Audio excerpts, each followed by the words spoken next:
출애굽기 24장 1절에서 18절까지 말씀인데요. 오늘은 23장 14절에서 25장 40절까지 보는 날입니다. 사실은 24장은 출애굽기의 또 하나의 단락이 끝나고 시작되는 시점으로 보시면 됩니다. 1장부터 23장까지가 첫 번째고요. 24장부터 40장까지가 또 한 단락이 됩니다. 물론 이제 그 사이에 하나님의 법이 주어지는 사건인 19장부터 23장까지는 좀 이렇게 딱 떨어진 단어긴 하지만 여러분이 체크를 해놓으실 때 24장부터 또 다른 이야기가 시작된다라고 생각하시고 보시면 좋겠습니다. 24장 1절에서 18절 같이 한 목소리로 읽도록 하겠습니다. 또 모세에게 이르시되 너는 아론과 나답과 아비후와 이스라엘 장로 70명과 함께 여호와께로 올라와 멀리서 경배하고 너 모세만 여호와께 가까이 나오고 그들은 가까이 나오지 말며 백성은 너와 함께 올라오지 말지니라. 모세가 와서 여호와의 말씀과 그의 모든 율례를 백성에게 전하매 그들이 한 소리로 응답하여 이르되 여호와께서 말씀하신 모든 것을 우리가 준행하리이다. 모세가 여호와의 모든 말씀을 기록하고 이른 아침에 일어나 산 아래에 제단을 쌓고 이스라엘 12지파대로 12기둥을 세우고 이스라엘 자손의 청년들을 보내어 여호와께 소로 번제와 화목제를 드리게 하고 모세가 피를 가지고 반은 여러 양푼에 담고 반은 제단에 뿌리고 언약서를 가져다가 백성에게 낭독하여 듣게 하니 그들이 이르되 여호와의 모든 말씀을 우리가 준행하리이다. 모세가 그 피를 가지고 백성에게 뿌리며 이르되 이는 여호와께서 이 모든 말씀에 대하여 너희와 세우신 언약의 피니라. 모세와 아론과 나답과 아비후와 이스라엘 장로 70인이 올라가서 이스라엘의 하나님을 보니 그의 발 아래에는 청옥을 편듯하고 하늘같이 청명하더라. 하나님이 이스라엘 자손들의 존귀한 자들에게 손을 대지 아니하셨고 그들은 하나님을 뵙고 먹고 마셨더라. 여호와께서 모세에게 이르시되 너는 산에 올라 내게로 와서 거기 있으라. 내가 그들을 가르치도록 내가 율법과 계명을 친히 기록한 돌판을 내게 주리라. 모세가 그의 부하 여호수아와 함께 일어나 모세가 하나님 산으로 올라가며 장로들에게 이르되 너희는 여기서 우리가 너희에게로 돌아오기까지 기다리라. 아론과 훌이 너희와 함께하리니 무릇 일이 있는 자는 그들에게로 나아갈지니라 하고 모세가 산에 오르매 구름이 산을 가리며 여호와의 영광이 시내 산 위에 머무르고 구름이 엿새 동안 산을 가리더니 일곱째 날에 여호와께서 구름 가운데서 모세를 부르시니라. 산 위에 여호와의 영광이 이스라엘 자손의 눈에 맹렬한 불같이 보였고 모세는 구름 속으로 들어가서 산 위에 올랐으며 모세가 40일 40야를 산에 있으니라. 아멘. 시점을 한번 좀 다시 한번 정리하고 넘어갔으면 좋겠어요. 출애굽기 1장부터 시작돼서 지금 애굽에서 나오는 사건들에 대해서 우리가 살펴봤고요. 그래서 십계명 얘기를 제가 한번 드렸었는데 그 주일날 드렸던 얘기 다시 한번 좀 이렇게 넘어가면서 같이 볼게요. 7장으로 한번 가볼까요? 7장 가서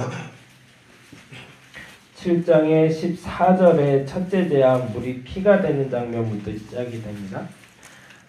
이거 다시 한번 점검하면서 한번 가볼게요. 첫째 재앙은 물이 피가 되는 거예요. 모든 문명의 시작은 물로부터 시작이 됩니다. 어쩔 수가 없는 것이 사람에게 가장 중요한 것이 물이기 때문에 그렇죠. 우리의 몸도 80% 이상이 물로 되어 있다고 얘기하잖아요. 그만큼 생명의 근원이 되는 게 물입니다. 근데 그거는 누구 생각이냐면 우리 생각이죠. 근데 그 생명의 근원이 되는 물을 주관하신 분이 하나님이다라고 알려주는 사건이 나일강이 피로 변하는 사건이에요. 근데 이 사건을 통해서 이스라엘 백성들뿐만 아니라 애굽 사람들도 하나님이 살아계신다라고 알아야 되는데 몰랐다가 문제가 되는 거죠. 왜냐하면 그때 당시에 늘 있는 일은 아니지만 어느 한 시점이 되면 자연적으로 이러한 일이 자연 발생적으로 나타났기 때문에 그렇습니다. 아주 가끔씩이지만 나일강 우리나라가 이제 녹조 현상이 나타나서 강물 못 먹는 것처럼 때때로 이런 일이 벌어졌던 거예요. 그러니까 그때는 나일강물을 먹지 못하고 아마도 그러니까 이게 범람하면서 황토물이 이렇게 섞여서 나와서 아마 그러지 않았을까라고 추측은 해봅니다. 근데 그 일 다음이 이제 재밌는데요. 이게 이제 순서가 있다는 거죠. 주일날 들어서 이해되시죠? 네. 주일날 나오는 사람들 그런 또 의미가 있어요, 그렇죠? 네. 우리 감사해 우리 최병규 권사님네가 1월 마지막 주에 등록을 해주셨는데, 아유 세상 든든해 여기야. 네. 저분들은 아무것도 안 하고 앉아만 계셔도 든든해요. 꽉 찬 느낌이 들어요. 그래서 얼마나 감사한지 모르고요. 새벽에 남자 소리가 들리니까 그렇게 좋네요. 또 네. 성경 읽을 때 남자 소리가 웅얼웅얼 들리는 게 이게 세상 너무너무 좋네요. 저는. 죄송해요. 여자분들을 폄하하는 건 아닌데 네, 그냥 좋네요. 이렇게 시끌시끌 좋아요. 네, 너무 감사합니다. 자연적인 재해로 연결이 돼요. 홍해물이 마르기 시작하자, 나일강이 이렇게 썩기 시작하자 자연적으로 물가에 살던 짐승이 무트로 올라오게 되겠죠. 그 첫 번째 짐승이 바로 개구리였던 거죠. 그게 바로 8장 1절에 있는 개구리 재앙이거든요. 이게 물을 못 먹는 때 첫 번째 나타나는 게 사람들도 물을 못 먹지만 물가에 사는 생물들이 올라오게 되겠죠. 그러니까 이제 개구리들이 이제 무트로 올라와서 사람들을 공격한다고 말하지만 거꾸로 말하면 개구리들이 살려고 올라오는 거죠. 멧돼지가 겨울에 자꾸 내려오는 이유가 뭐죠? 산에 먹을 게 없기 때문에 그렇거든요, 사실은. 저희 아파트도 지금 96년도에 지어진 아파트인데 제가 지금 사는 아파트도 그 아파트에 굉장히 나무들이 예뻐요. 한 20년 이상이 나무가 자라니까 너무너무 예쁜데 그래서 조경을 안 해도 확실히 인위적으로 꾸민 조경하고요. 자연이 만들어놓은 조경은 천지 차이인 것 같아요. 근데 지난 해부터 계속 공지가 떴어요. 뭐냐면 나무가 너무 커서 문제가 되니 잘라야 된다고. 이게 뿌리들이 정화조하고 상하수도 관을 뚫고 들어온대요. 뿌리가. 그래서 어쩔 수 없이 나무를 절제해야 된다고. 근데 세상 너무 아까워서 남들 다 사인하는데 저 사인 못했어요. 나는 최소한 거긴 동참 못한다. 같이 살아야지 어떻게 걔만 죽이냐 막 이러면서 혼자서 막 그랬는데 자연적으로 생기는 것들이 제일 예쁜 건데 우리가 그거를 사실 인간이 살려고 끊어버리는 게 있잖아요. 개구리도 마찬가지 자기가 살려고 튀어나온 건데 그걸 재앙으로 이제 여기기 시작했던 거죠. 그리고 나서니까 나타나는 게 개구리들이 계속 무트로 올라오니까 개구리를 죽이잖아요. 개구리를 죽이니까 나타나는 게 그쵸? 예. 그러니까 티끌이 2가 되는 재앙이 나오는 거예요. 그 다음에 득실득실 썩은 것들이 나타나면 대번에 나타나는 날아다니는 벌레들이 있죠. 그게 바로 파리들. 그러니까 이쯤까지 가면 사람들이 그래 이거는 하나님이 하시는 게 아니라 자연재앙이지 이렇게 얘기할 수도 있다는 거죠. 근데 재미난 게 바로 9장이에요. 9장에 5번째 재앙이 나오는데 가축이 죽어요. 이것도 역시 자연적인 거죠. 나일강이 썩기 시작하자 개구리가 올라왔고 개구리가 올라와서 무트에서 죽기 시작하자 이가 생기고 더러운 것들이 생기더니만 그 더러운 개구리들의 파리가 꼬이고 그 다음에 파리가 꼬이면서 거기에 악취가 나기 시작했는데 그러자 자연 발생으로 전염병이 나타나서 인간보다 약한 짐승들이 죽기 시작하니 그게 가축의 죽음이라는 거죠. 그게 바로 9장 1절이에요. 근데 이쯤 되면 사람들이 그래 이거 뭐 여호와 있어. 사람들 그래서 인정 못하는 거거든요. 이건 자연적인 거지 이게 왜 하나님이 하는 거예요. 근데 이게 하나님이 하는 걸 알려주는 게 9장 4절이거든요. 9장 4절에 보면 이런 말씀이 있어요. 같이 한번 읽어보겠습니다. 여호와가 이스라엘 가축과 애굽의 가축을 구별하리니 이스라엘 자손에게 속한 것은 하나도 죽지 아니하리라. 그리고 나서 6절에 보니 이렇게 되어 있죠. 6절에 이튿날 여호와께서 이 일을 행하시니 애굽의 모든 가축은 죽었으나 이스라엘의 자손의 가축은 하나도 죽지 않았다. 여호라 이상하다. 뭐가 이상하네? 라고 사람들이 생각하기 시작하는 거죠. 자연재해인 줄 알았는데 자연재해가 아니네. 뭐가 그냥 문제가 발생했는데 이 문제를 비껴가는 사람들이 있네. 보다 작게 문제를 해결하는 열쇠를 가진 사람이 있네. 그냥 사실은 이 말을 하려고 좀 계속일까요? 문제를 똑같이 당하는데 해결하는 사람들이 있고요. 문제를 똑같이 당하는데 피해가는 사람들이 있더라는 거죠. 운명이라고 얘기하거든. 사람들이 사주팔자를 보면서 운명이라고 그래요. 오늘 물 조심해라, 불 조심해라, 동쪽으로 가지 마라, 서쪽 가지 마라. 운명이라고 얘기합니다. 근데 이 운명을 비껴가는 사람들이 있음을 서서히 사람들이 알기 시작하는 거죠. 그리고 나서 나타나는 게 악성 종기예요. 역시 이것도 자연적으로 연결되는 겁니다. 가축이 죽으니까 이제 사람들도 전염병이 생기기 시작하는 거죠. 그게 바로 9장 8절인데요. 여기까지가 땅의 재앙이라면 13절부터 시작된 9장 13절부터 시작되는 게 하늘의 재앙입니다. 그래서 제가 주일날 그 말씀 드렸는데 가축들이 당하고 그리고 땅에 물이 당하고 그래서 먹을 게 없어지는 것 같이 보여도 사람들이요 곳간에 쌀만 있어도 먹고 산다고 얘기하는 것처럼 곡식들은 아직 건재했던 거죠. 근데 이 곡식들을 그래 너희들 그 곡식들을 의지해 그냥 있어봐라. 그리고 내린 자가 우박이었던 거죠. 산발적으로 내리는 우박이 사람을 공격하거나 가축을 공격한 게 아니라 사람이나 가축은 피할 수나 있으나 뿌리 받고 있는 식물은 피할 수가 없잖아요. 그래서 우박 때문에 곡식이 다 망가지는 겁니다. 이거 큰일 났다 싶은데 그러고 나서 우박이 내려서 상한 곡식들 중에 개중에 남은 게 있거나 아니면 이삭이 떨어진 게 있으면 그거라도 주워 먹으면 되잖아요. 근데 그 다음 재앙이 자연스럽게 뭐가 되죠? 메뚜기.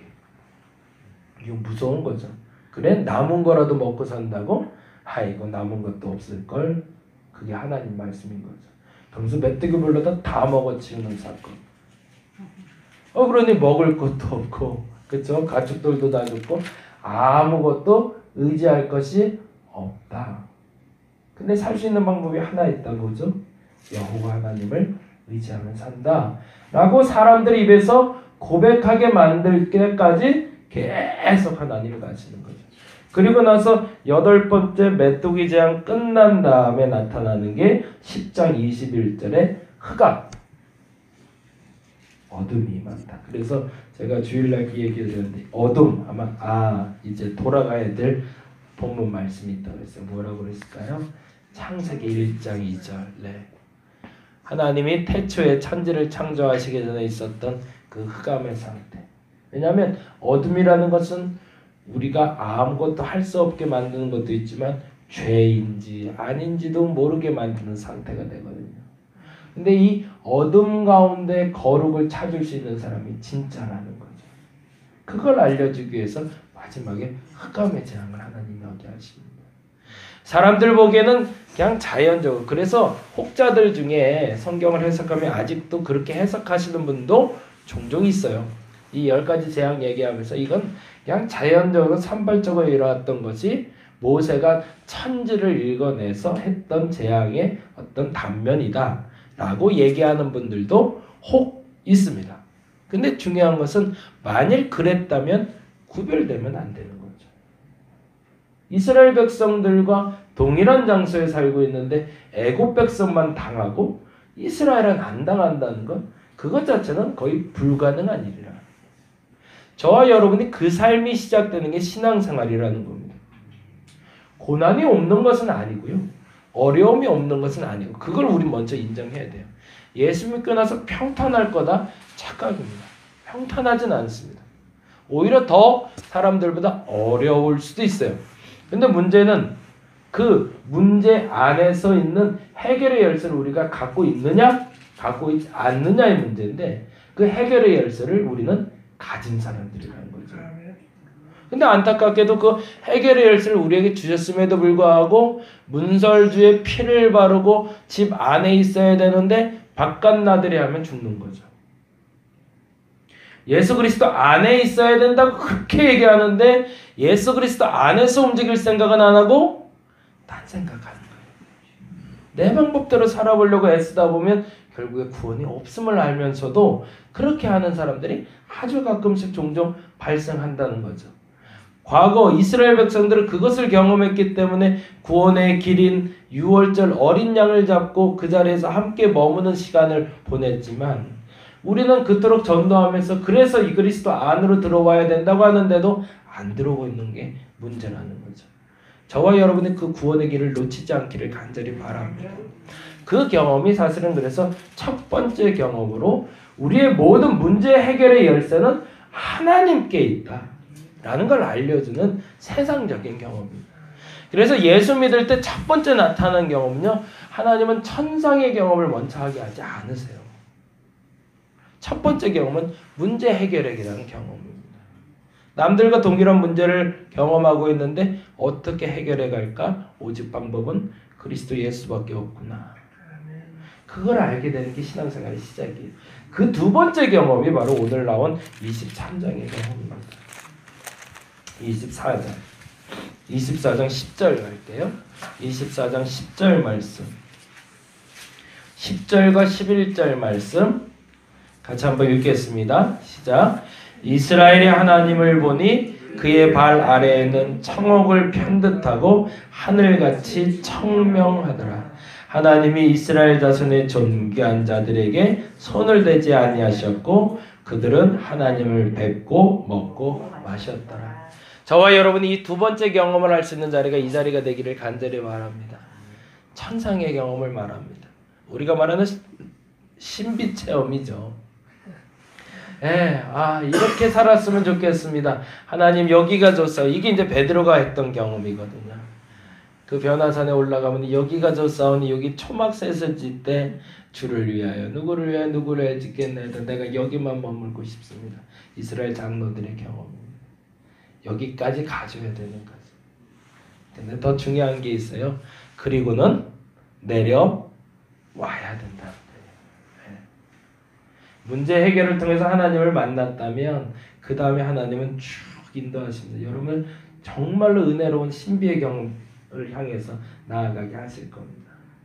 근데 그 경험을 했다고 거기에 머무는 것이 정답이 아니라는 거죠. 그 경험을 통해서 산에서 내려와야 됩니다. 근데 이 경험 없이 내려오면 똑같은 거지만 그래서 사람이 똑같이 예배드리는 것 같아도 다른 거예요. 문제 해결의 열쇠를 가지고 천상을 경험하고 세상을 살아가는 사람과 문제 해결을 가지고 또다시 그냥 산 아래에서 사는 사람은 천지 차이인 거죠. 이거 백성들은 변함없이 원망하는 거고 모세는 달라져 있는 모세의 모습을 우리 이제 만나게 될 겁니다. 저와 여러분이 모세가 되기를 간절히 바랍니다. 이제는 문제 해결되고 이 자리에 왔으니 저 천상 경험하시기 바랍니다. 이 새벽에 그래서 좀 마음껏 열렸으면 좋겠어요. 하늘이 열리게 해달라고 기도하시고요. 그 하늘의 청옥과 같이 편듯한 하나님의 발을 볼 수 있는 저와 여러분 되시기를 간절히 바랍니다. 기도하겠습니다. 문제는 반드시 해결됩니다. 그거는 시작입니다. 문제 해결이 신앙의 전부가 아닙니다. 문제 해결은 나를 하나님께 인도하려는 첫 번째 관문일 뿐입니다. 이제 문제가 해결됐다면 청옥을 편듯한 하나님의 나라를 경험할 수 있어야 됩니다. 저 하늘의 경험 없이 이 땅에 다시 내려온다면 우리는 동일한 삶을 살게 될 겁니다. 문제 해결의 열쇠가 하나님께 있음을 알아 이제 나왔사오니 이제는 이곳에서 천상의 경험을 하게 하여 주옵소서. 하늘의 문을 열어 주옵소서. 하늘의 문을 열어 주옵소서. 이제 그 경험이 시작될 줄로 믿습니다. 이 새벽에 기도하는 저들에게 저 천상의 경험을 할 수 있는 영안을 열어 주시옵소서. 감사합니다. 고마우신 예수님 이름으로 기도드렸습니다.